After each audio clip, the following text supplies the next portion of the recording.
This time around, it's you who have to apologize for the delayed start. Usually it's us, but we are fine with that. No problem. We'll go straight to the media briefing. The Minister of Basic Education is here together with the Deputy Minister. And at the end of the statement, there will be an opportunity for questions. And as per practice, we'll ask that when we get to question time, you introduce yourself. But I'm going to hand over to the Minister right now. Minister, please. No, thank you very much, Elijah. Let me also... Okay. Thank you very much, and let me also join you in thanking the members of the media for their presence. We fully appreciate that. I'll go straight to just our discussions with MECs. That since we were instructed to close schools, we have been in constant communication with MECs, including this morning. We had a teleconference this morning at 7:30, which was meant to consider and evaluate the plans that we've been working on ever since we had to close schools abruptly. So since the schools were closed on Wednesday the 18th, we have had a series of consultations with the provincial departments of education to identify ways in which we can ensure that our children are better informed about COVID-19. They are engaged and continue their education in their homes. So following the announcement of the lockdown now by the President, CM has had to refocus on its plans that it had conceptualized after the 18th. So what we agreed this morning at CM was to focus on work to prepare for a catch-up program so that as soon as we're able to open, we can intensify our work and protect the year. And our efforts are going to be focused in the main on the promotion of learning and teaching to start with at homes, but more important, to prepare for the catch-up when children come back to school. We are in consultation. We had communicated with our teacher unions. We had also had communication with our school governing bodies, and must express our gratitude and appreciation to the UNICEF that has been helping us also with plans on what we do and just working on different scenarios of what would happen when the schools reopen. We also had lots of support from the National Education Collaboration Trust, which has also come forward with its partners to support us in dealing with the current, but in the main with the future when schools reopen. And we want to say as a sector that we are acutely aware of the importance of keeping our children safe from all sorts of dangers, including abuse and anxiety caused by COVID-19. And in this regard, we encourage and do rely on families and community services to remain extra vigilant in the care and support of learners. And we appeal to them not to leave them unattended, help to watch the signs of depression, and provide ongoing support to address anxiety at this time. And we think that it is important that we continue to speak to learners about the promotion of health and safety at homes and adhering to the basic hygiene practice. So together with provinces, as the National Department of Education, we have put in place a number of programs, including online broadcast support resources, which comprise of subject content, focusing mainly on grade 12s, but also developing programs for all other grades, and in the main promoting reading for all grades. Some of the programs that we've made available, and some will be available from the 1st of April, because different parties, different provinces, and different partners are helping us with these materials. So as a department, we're working closely with key partners to coordinate and make available content tailored to support our learners' education and health needs during this time, and we will be making the following resources available. Broadcast lessons working with SABC, TV and radio. And some are already running. You could have seen them, different programs, different stations, different provinces. We also have programs that we're running with DSTV channel 180. ETV has allocated a dedicated channel for 3 months on the Open View platform. We are also broadcasting lessons on community radio stations around the country. We have electronic readers available via all platforms in partnership with Vodacom, MTN, Telkom, and Cell C. We have 2 Enable app as a freely downloadable educational platform with more than 2,000 electronic readers in the indigenous languages. We also are working again with the different partners in the media to promote the African Stories series through the To Enable app. We are also working with the National Reading Coalition, which has identified extensive lists of educational resources, and different organizations are willing to make available their resources for free. There's also free access to Siyavula Maths and Science support in partnership with MTN, and we have free access to Vodacom virtual classrooms. And these are some of the programs that we have made available. And rural provinces, we're also looking at which is it will be possible to distribute, that we should also give hard copies to learners, and that was a plan before the lockdown. But we are also looking at how we access other communities and other learners who may not be accessed through these platforms. So the content that we're working on has been carefully curated. That's why I would like people to work through us, so that we don't flood learners with lots of information which sometimes it's not coordinated. So the content that we're working on with our partners is carefully curated to be available online and for broadcast. And we will make available on various platforms. And we have updated our website with current and relevant content, inclusive of reading resources and websites. Other content which is available on the website of our partners has also been made available through links on the DBE website. We've also encouraged different provinces to make available their resources and provide links through DBE, so that even provinces themselves can share materials.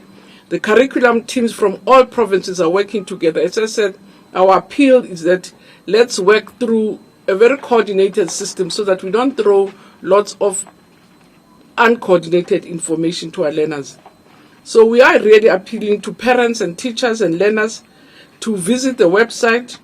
We urge those who really are caregivers of children who raise them, especially those with learners who raise or look after children with special educational needs, to get in touch with the department should the need arise, because we've been getting lots of calls from them, and we wouldn't want to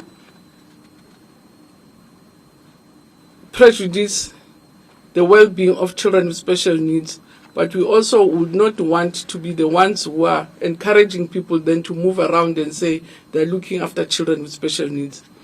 We have, as a department, especially the HOD, authority to give exceptions on critical services. So before you move around, especially for caregivers of children with special needs, you have to communicate with the department so that with yourselves we can work out what is the best way of working around the needs of children with special needs. On content for reading, the Read to Lead campaign and the National Reading Coalition will continue to drive their messages aimed at heightening awareness on the importance of reading for enjoyment. Again, we urge households to support reading improvement initiatives by ensuring that children are given time to read, and that parents and caregivers participate by reading with their children and sharing stories. I think it's a good time for bonding and supporting and reading to our children. So in terms of the availability of books, a number of resources for reading for enjoyment have been uploaded on an online platforms, and these include readers in various languages. There's also been lots of questions around school nutrition. And at CM, we did discuss this morning about the provision of school nutrition programs during the lockdown. And we agreed that outside our infrastructure, which is schools and teachers, as the sector, we're not able to feed children in communities. And have agreed that we will work through the leadership of social development to feed in communities. And as a side, Chair, I can even say that Gauteng's kids have disappeared overnight after the announcement of the lockdown. So parents quickly rushed kids out of the province. So it's going to be impossible for us to say we can track children that were feeding, the 9.6 million children that were feeding, and say we can run any feeding during the lockdown. So we want it to be very clear that as much as it's a difficult thing to say, as DBE or as education, we've agreed with MEC, it's mission impossible. We won't be able to do it. So on the reopening of schools, and I want to read this slowly because I find it very upsetting. We are aware that people continue to spread incorrect information. And fake news cause a lot of damage to the work we're doing, especially under the current circumstances.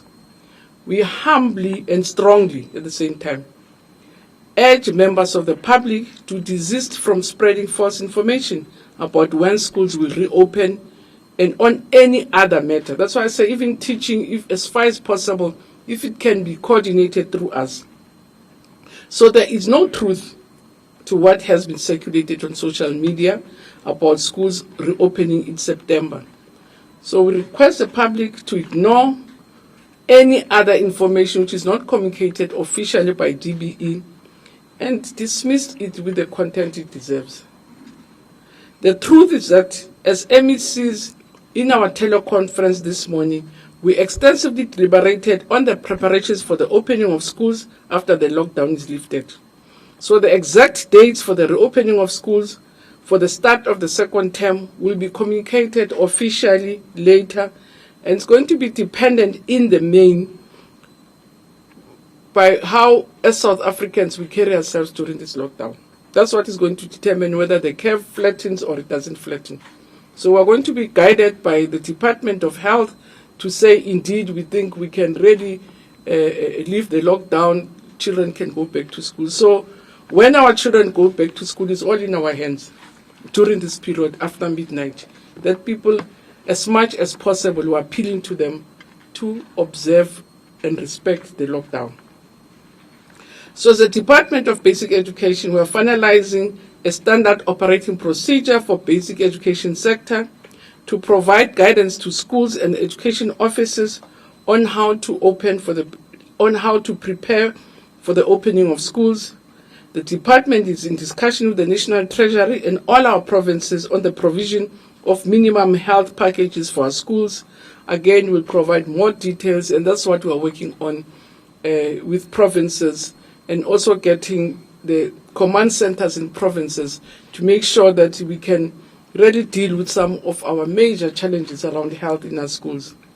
So I'm very grateful to our partners who are extending a hand during these challenging times by making available their physical and financial resources.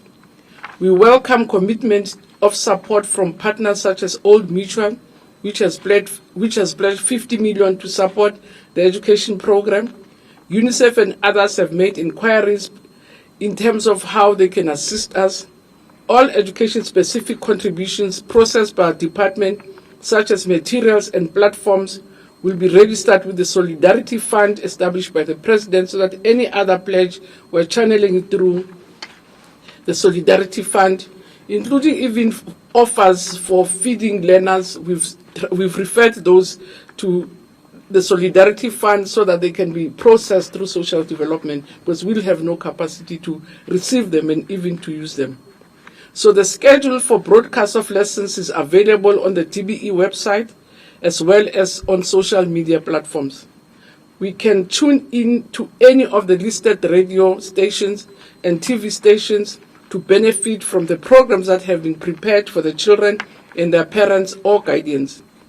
So the speedy recovery of schools program will be determined by how, as I say, we conduct ourselves as people, because as a sector, we are more likely to have long-lasting implications if the reopening is delayed. The next 3 weeks, I think, for us as a nation, but also as a sector, are crucial for the reopening of schools. And it depends on all of us to flatten the curve of COVID-19, which is rising at a rapid rate pace daily. So we really appeal on behalf of government that we must please cooperate during the lockdown, stay in our houses and stay safe. Some of our officials will remain available to provide support. Contact us via our social media platform for a speedy response to our questions, because some of us and some of the staff will be full-time working at home to make sure that we can be contacted on any emergency that arises, or if there's any matter that committees don't understand. But in the main, there is no movement that's going to happen in the schools, because we are also in the full lockdown like everybody else. And we will announce when we are able to reopen, guided by health, but also guided by how we conduct ourselves after today's midnight. Thank you very much, Chair. Thank you so much, Minister. Colleagues, we can now take questions. Please show by raising your hand so that we're able to identify you, and then you can then proceed to ask your questions. I'm seeing 2 hands right now. I'm going to start there at the back.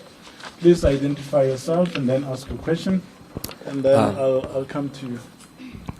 Good day, it's Posterman from SABC TV News. Minister, you said there is no exact date of reopening of schools, but preparations are underway. Exactly what are these preparations, or what work is currently underway to prepare for the eventual opening? And also, you mentioned that, of course, you'll consider the eventual opening after the lockdown has been lifted, but the danger of the coronavirus will still be there. And we know that often in certain provinces, classrooms are overflowing, schools are congested. So that in itself is a danger. So are you looking in situations like that? Thank you. All right, thank you for that. I'm seeing another hand on my right. Thank you very much. I have one question. Please identify yourself first. My name is Unongado Maduwedu. I'm writing for Maverick Citizen today, but I'm from Equal Education.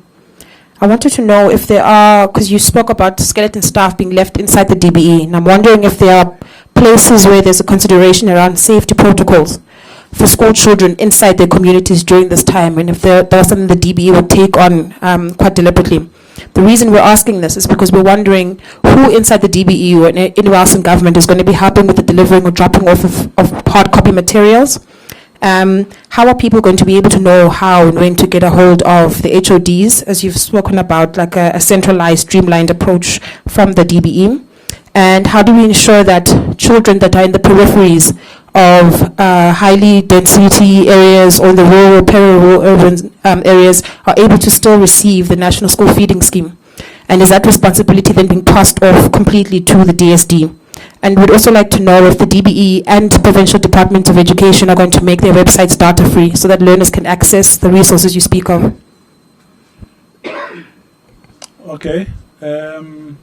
There are no other questions, Minister. I'm going to hand over to you, and the DM is here as well to provide support to the Minister and also deal with other questions. Minister, I'm handing over to you. Yeah, as you said, Chair, we will share the answers with the DM. On the recovery plan is going to be informed by, for instance, the first time when we were working on, just to give you an example on how we were planning the recovery plan, we were calculating that we're going to lose 10 days and what are the implications of losing 10 days, so that the material is to consolidate, to revise and add hours, because you also want to manage that which you can control. So to say you'll ask people to do this and outside the school hours was quite difficult. So we had developed materials, and that's why if you look at the materials we're using was for revision of term 1. Because for term 1 we had lost 2 days. So what is it that we would have lost for closing early? And now we're beginning to lose time on term 2. So how are we going to compensate on the days and the hours we're losing on term 2? So it's based on what our plans are and where we find ourselves at different times. So it will be your enrichment materials. We're going to possibly have longer classes, So enrichment material, that's what we're planning in terms of the recovery plan. And our recovery plan is going to be informed by what we would have lost in days, in times from the plans that we have. If you recall, when we closed schools early, we had said to make up for the 10 days we're going to lose, we're going to extend to take 7 days from the June holidays, 3 days from September. That's part of the recovery, and say we're going to teach longer. But now we're beginning to lose even more than the 10.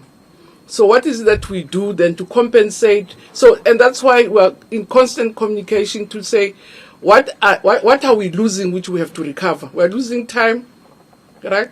But we're also mainly we're losing time. And it's to calculate our recovery in terms of what the plans are.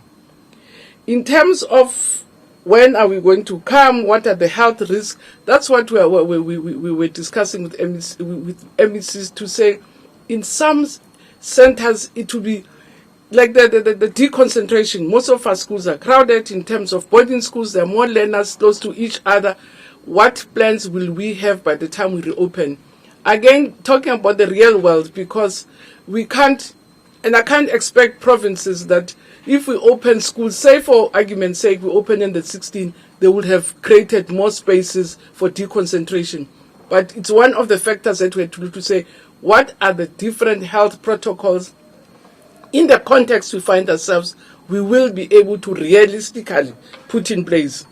And that's what the discussions are all about. They are not finalized, but it's what we're discussing also as the sector.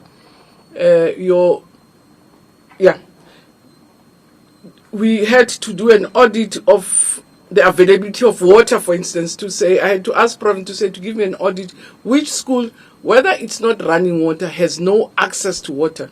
So if they're using boreholes, are they all fully functional? If it's potable water, are the supplies always there? So we had also to do an audit in terms of the availability of water in the sector.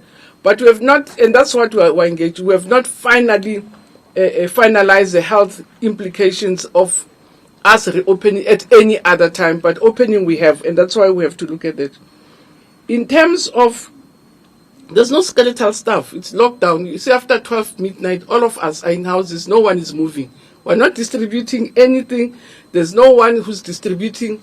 The only people I had asked for permission that they should be allowed, not even this week, from next week, will be people who are working on broadcast, and very few of them.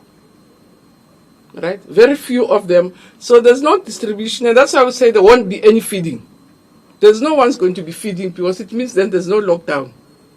That's when we are asking and working through social development to get committees to step up without feeling insensitive to what the challenges are in the communities. And that's why we're humbly appealing to committees to step up, because from equal education, I always say in December we close for 6 weeks. We close the whole of December, 2 weeks in January. In June we close for 3 weeks.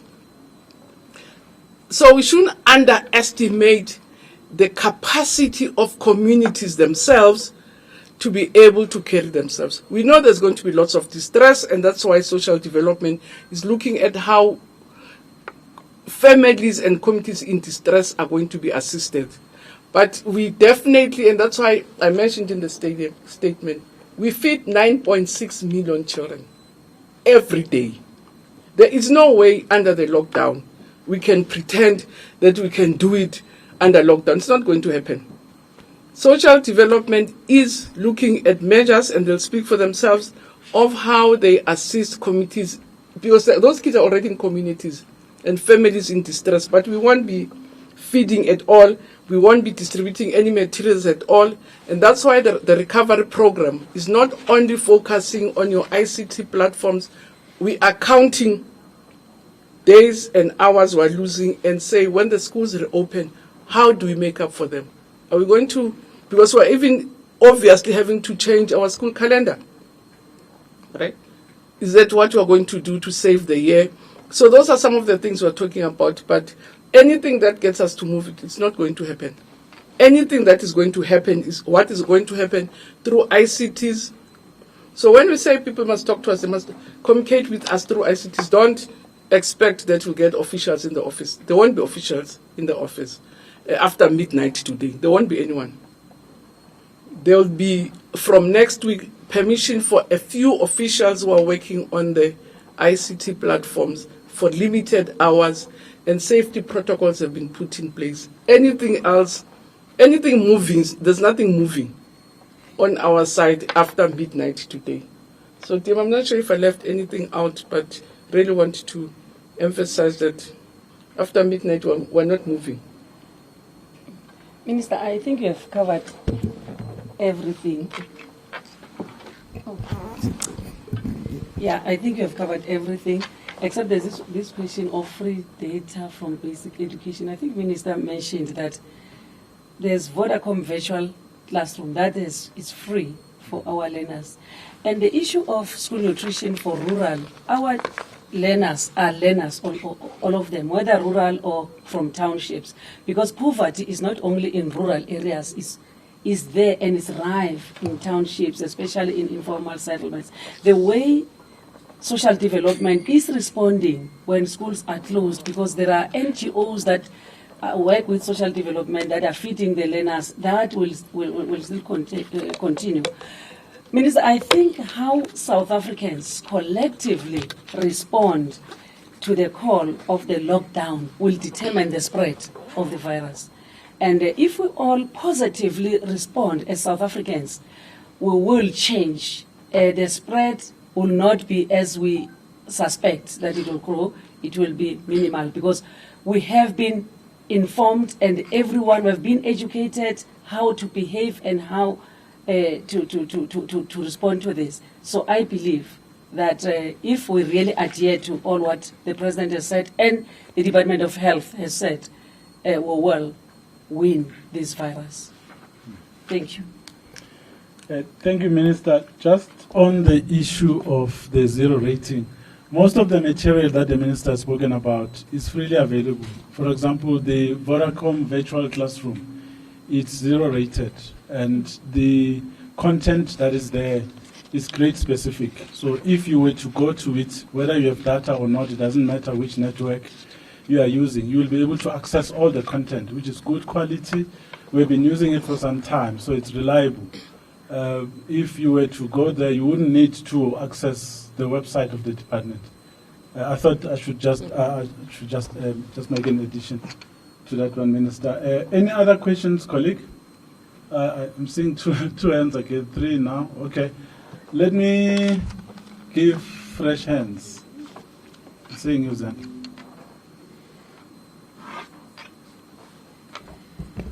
Thank you very much. It's Zianda Ngobo from Newsroom Africa.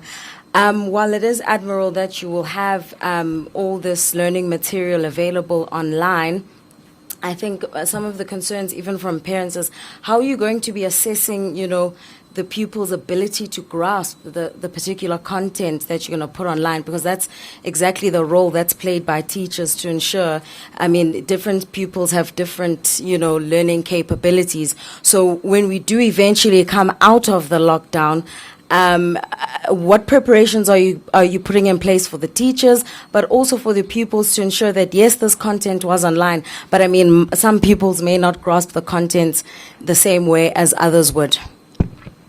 All right, thanks for that. Sipho? It's just a clarity question here again. So right now, as we stand, Minister, you do not know when schools are likely to reopen. All right, thank you. I think there was a third hand. It's Haupalelu Palaitila from Jacaranda FM News. I just want clarity when it comes to the reopening of schools and that decision. Will private schools and independent schools be allowed to pick their own dates, or will they have to go with the dates that the department is taking for public schools? Thank you for that. Minister, I'm going to hand over to you again. Yeah, let me take the easy one about the reopening of schools. I really don't know. We were speculating to say if the lockdown finishes on the 16th, this is the likelihood for teaching. But it's going to be determined by the curve, because that's what put us in the lockdown.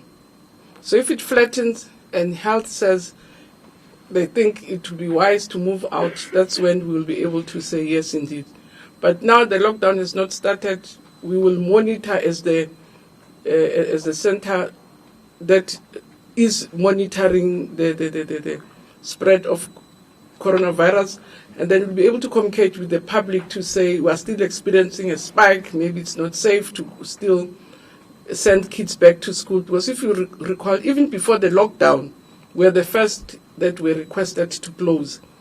And simply because of the risk that we pose to the public, we have lots of people, children, at the same place at the same time. If it could break up in one school, the chances of it spreading throughout the village, because all these 1,000 kids are possibly going to 1,000 homes, then it's much more dangerous. So ourselves and the churches are just one of the biggest risks in terms of spreading the virus.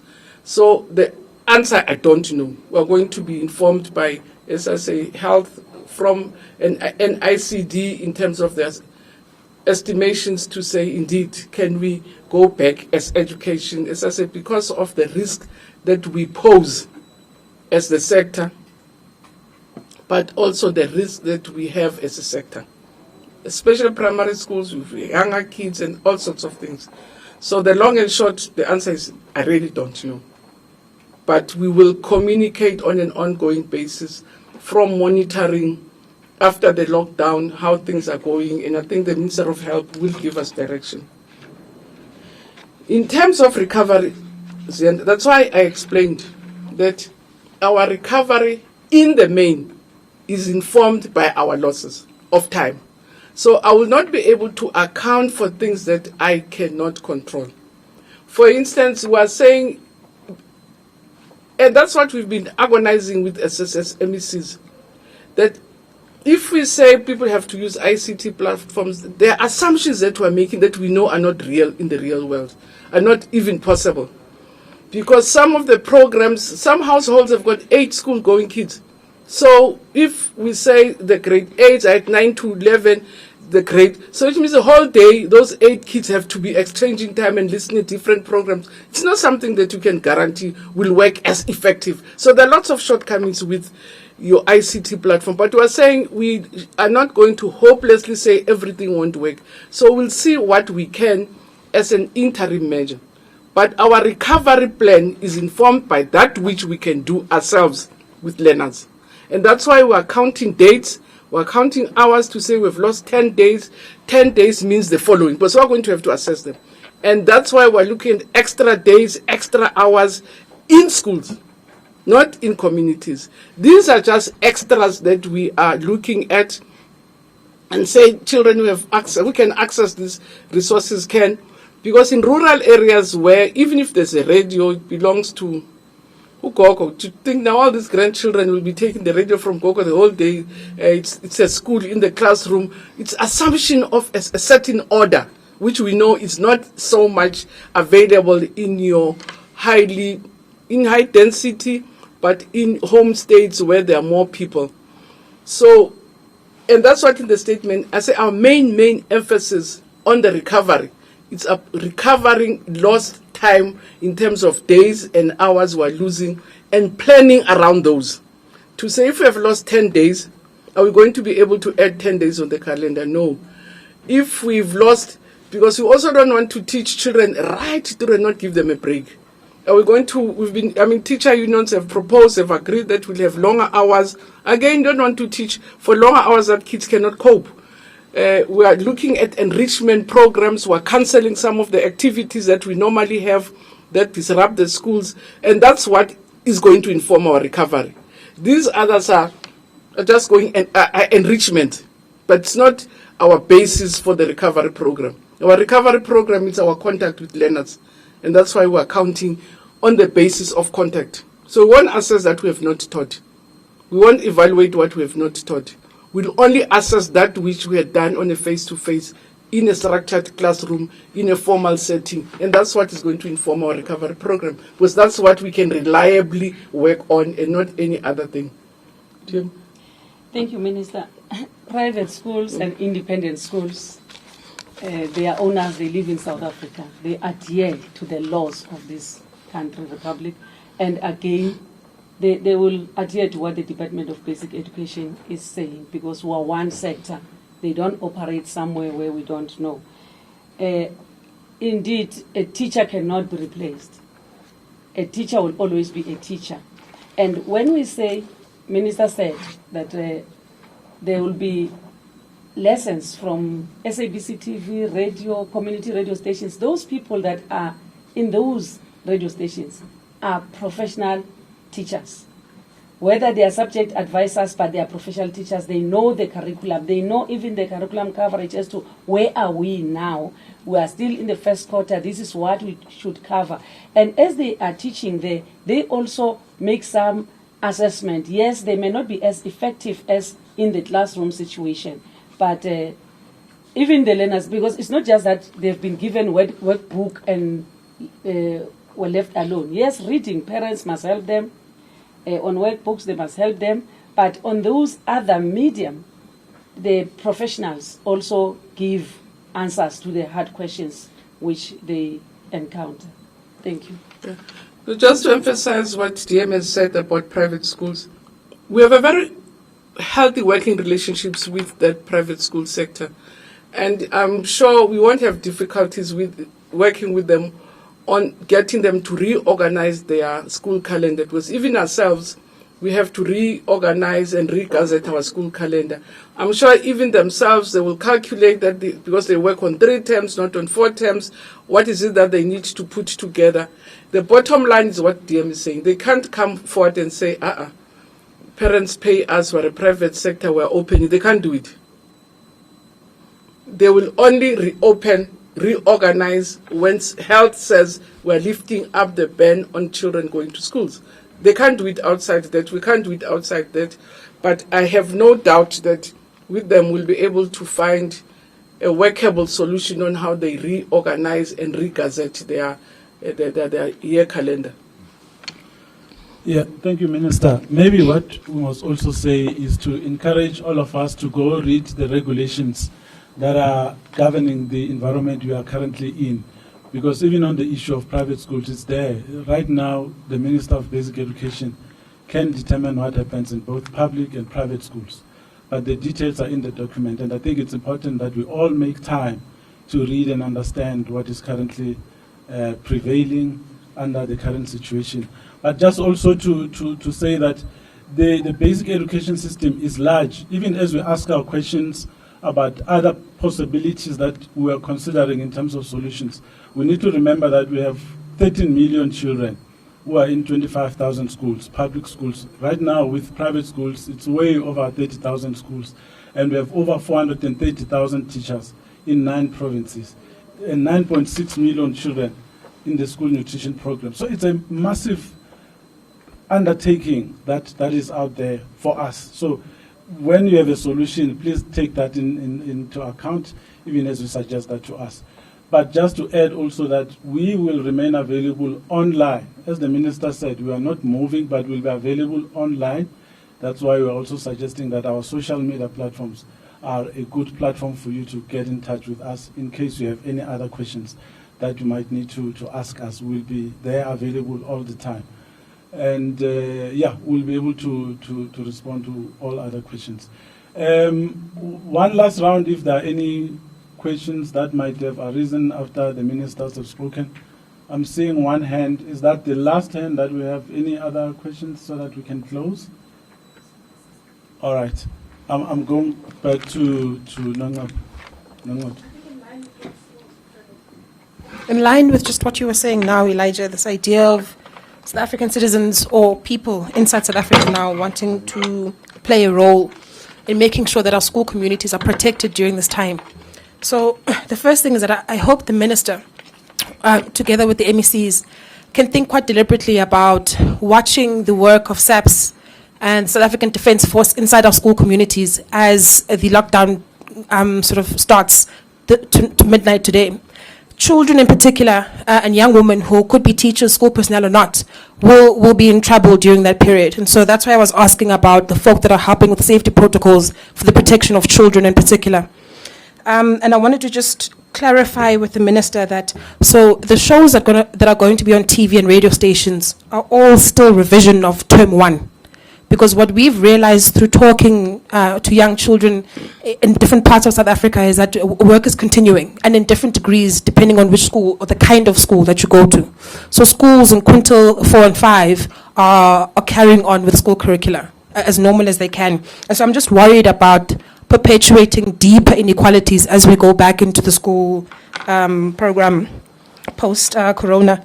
And my last question would be around, and the reason I was asking about scaling to staff is that, is there an opportunity for people like us who are inside civil society that want to assist the Department of Basic Education or provincial departments with making sure that there are physical hard copies of work, enrichment work, that you called it, enrichment material for learners? I worry about comrades in Ngotu not being able to read anything for the next 2 months, maybe, while others that have access to data will be able to find different platforms. And you had said the DB and PED websites are places where people can get information for people like HODs, but those aren't zero-rated, and that's why we were asking about data outside the virtual Vodacom spaces. We know about that. That would have been the last question. In the absence of no other questions, we'll take it that when the minister finishes responding, we won't have any more hands. Minister, I'm handing over to you. Yeah. Elijah, during lockdown, we were all community members, governed and guided by that National Command Center, which is led by health. So we will not operate as a school community and do things as a school community outside the broad framework. So in terms of school safety and all other things are going to fall under the protocols of just safety in communities, not in schools, because we won't be operating as a school committee. We're going to be operating as a community. Issues about the safety of children have been raised. Issues around the safety of women, to say, now that we find ourselves in the same space, sometimes the old tensions might just erupt. So what's going to happen to gender-based violence? And the answer is that, and we are relying, we had a meeting with the churches in the morning, we are relying on community structures now to carry us as a nation from here. Because I will not be able to guarantee that as a sector, we can still remain a community during the lockdown. Children are in communities now, so it's part of the community. Teachers are all over. Some of them have left the provinces where they operate. So they are community members, they'll have to do their part. So during lockdown, we really would find it difficult to operate as a community. That's why we've been saying, and with all the pain that it brings, we've been saying we can't even feed outside the infrastructure. It's a sector. We can only work on social issues led by social development and community-based organizations and NGOs. For instance, where there are communities in difficulties, we're relying on community structures, on your NGO sector. So the Minister of Social Development is already coordinating with NGOs which work in the space of school feeding, the space of safety. But I really don't want to mislead the public and say, yes, indeed, we'll make sure that children are safe. Outside the schoolyard, we have no control at all. We can pretend that we don't have control out of the schoolyard. So we can do our part as citizens. So if you encourage, for instance, volunteers to work through existing structures. You volunteer through NGOs in your community that work in the area of your interest.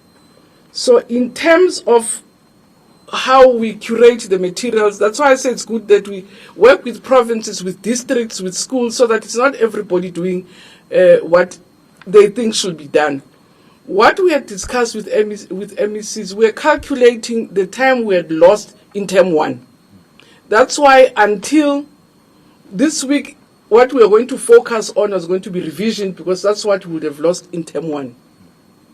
Then go into Easters, which takes us to term 2. The preparations for materials, we're going to focus to say in term 2, what is the content, what are the things we're going to lose.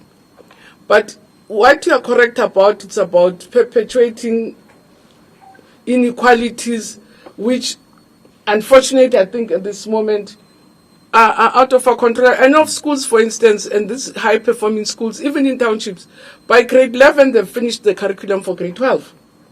Grade 12 by June they're revising. So all these imbalances we know of, we are aware of them, but we're looking at what will be in our standard plans. That in terms of standard plans, term 1, this is what is supposed to have happened. Other schools have already dealt with your term 1 in 2019. It's not in our control. But we are saying in terms of our year plan, term 1 in terms of caps, this is what is supposed to be covered. Term 1 in terms of caps, term 2, this is what is to be covered. But you'll find that other people have already done it. You'll find hard-working kids have already done it. Kids who have access to ICTs, to computers, have already gone past that. So there are things which are not, we definitely are not in full control of, and are aware of those difficulties in terms of inequalities. We're looking at protecting or doing that which we're in control of. Other things about distributing materials, I really want to repeat it. After midnight today, nothing moves in the name of DBE without our approval. We're saying the only thing we can really vouch for is programs which happen through the ICT platforms. Distribution of materials, when schools close on the 18th, I requested provinces to give children in rural areas worksheets, materials to read. Whether it happened fully, I am not aware, and we've not evaluated it. When they come back, we start where we stopped. We want to assume that nothing would have happened much outside your face-to-face. As DM has said, you can't replace the teacher, and we don't want to account for things we are not in control, in charge of, because it will also not be very easy. So any volunteering should happen through committee structures. The education sector or education community ceases to exist midnight today. We'll be talking with MECs. We are going to work through social development and health. We can only work and communicate through ICT platforms. Anything else, I want to say we are not going to be able to lead. I really hope it really doesn't sound insensitive, but it's the honest truth that we will deal with kids as community members, not as learners in schools, but as children in the community led by social development. Yeah. Okay, ngabo. And for them, I'll say one short. All right.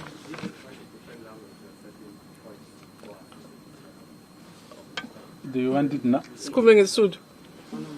Do you want it now? Okay. Okay. All right. We'll deal with that. What do you want the minister to repeat in other language? What are the issues? The issue that I asked about when schools are actually to open the first Ufilelengayazi. and then just the preparations that you're looking at and issues with the health department how will you ensure? Okay. That's what I want. Okay. Okay. Getting Kasut or Nesud. Okay. Okay, but it's khululeke. Okay, that's fine. Anyway, there were no other hands, so I think we've come to the end of the media briefing. If there are any other requests, people will deal with those afterwards on a one-on-one basis. So we want to thank you for the time. It's been a good hour from our point of view, and we appreciate all the questions. We are available to provide clarity on any of the matters that were raised here today.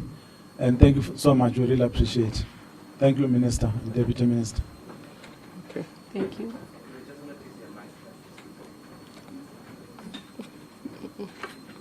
Of number 30, me popo ya. Okay.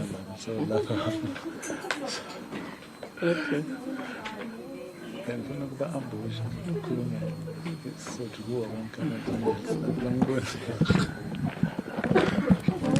Yeah.